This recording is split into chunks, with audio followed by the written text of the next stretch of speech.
बात एकदम सही कहे हैं। मेहरारू न राम करे बच्चात मिल जाए, इनके नाक न हुए ना तो ये गुह खाई लिए। ठीक है, ज्यादा तू परेशान ना हुआ हमारी तरह।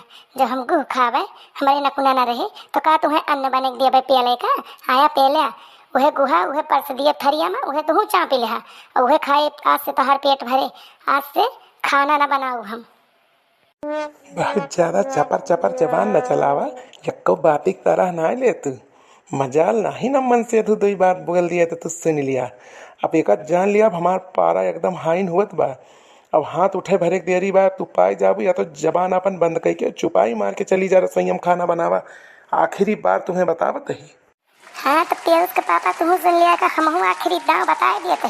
अगर तोहार हाथ उठेगा ना तो हमहू 100 नंबर डायल करे में देर न लागे। एक जान ले तुहू फिर तुहू के ना जेल के पिछवाड़े नजर आए।